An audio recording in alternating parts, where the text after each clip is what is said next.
TV news સાથે હું છું રીના। જોઈએ સમાચાર વિગતવાર। ભૂપેન્દ્રસિંહ ચુડાસમાની મુશ્કેલીમાં ફરી એકવાર વધારો થયો છે। હાઈકોર્ટે ભૂપેન્દ્રસિંહ ચુડાસમાનું ઉધડો લીધો છે। ભૂપેન્દ્રસિંહે ભરોસો ન હોય અને કોર્ટની ગરિમાને ઠેસ પહોંચે તેવું સોગંદનામું કર્યું હોવાનું હાઈકોર્ટે જણાવ્યું છે। ત્યારે કોર્ટે ચૂંટણી અધિકારી પર વિશ્વાસ હોવાનું જણાવ્યું। આ મામલે વધુ સુનાવણી 8 માર્ચે હાથ ધરવામાં આવશે।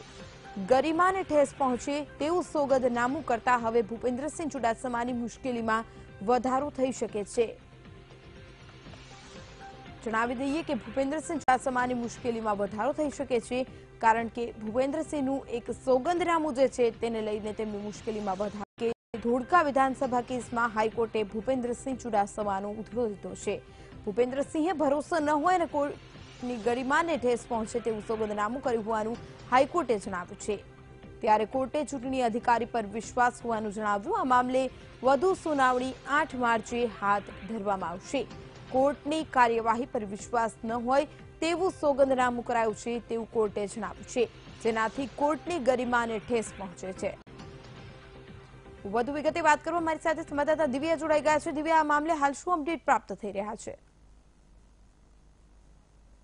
સભાના ઇલેક્શનને લઈને જે ધોળકા વિધાનસભા પદ પરથી જે જીત મેળવનાર ભૂપેન્દ્રસિંહ ચુડાસમા હાલના શિક્ષણ મંત્રી જે છે તેમની સામે જે ખાસ કરીને જે ઇલેક્શન પિટિશન જે જીતને લઈને જે પડકારવામાં આવી હતી ત્યારે સુપ્રીમ કોર્ટમાં પણ ભૂપેન્દ્રસિંહ ચુડાસમા દ્વારા જે સોગંદનામું રજૂ કરવામાં આવ્યું હતું ત્યારે હાઈકોર્ટે પણ આજે આ સોગંદનામાને લઈને તેમનો ઉધડો લીધો હતો। સાથે જ જણાવ્યું હતું કે તમે કાયદાના જાણકાર છો, કાયદાના જાણકાર હોવા છતાં પણ આ પ્રકારનું કોર્ટની ગરિમાને શોભે નહીં તેવા પ્રકારનું સોગંદનામું જે રજૂ કરવામાં આવ્યું છે। આ સોગંદનામા પરથી તો કહી શકાય કે ઇલેક્શન કમિશનર જે છે તેની ઉપર ભરોસો રાખી શકાય, પરંતુ ભૂપેન્દ્રસિંહ ચુડાસમા ઉપર ભરોસો ન રાખી શકાય તેવું કોર્ટ દ્વારા જે નિવેદન આપવામાં આવ્યું છે। સાથે જ જે કોર્ટમાં જે કહી શકાય કે અવારનવાર જે ભૂપેન્દ્રસિંહ ચુડાસમાના સોગંદનામાને લઈને જે વિવાદો થતા હતા, જે ભૂપેન્દ્રસિંહ ચુડાસમાનું સોગંદનામું જે રજૂ કરવામાં આવ્યું છે, જે સોગંદનામામાં જે દાવાઓ કરવામાં આવ્યા હતા તેને લઈને કોર્ટે નારાજગી વ્યક્ત કરી હતી અને જેને લઈને હવે આગામી 8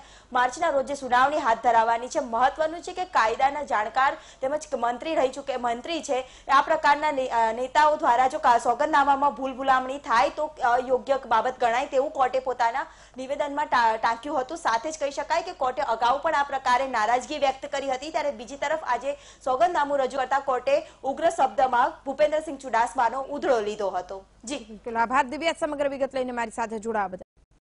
કરતા ચૂંટણી અધિકારી પર વધુ વિશ્વાસ ન રાખી શકાય તેવું કોર્ટે કહ્યું છે। વધુ સુનાવણી સમગ્ર મામલે 8મી માર્ચે હાથ ધરવામાં આવશે।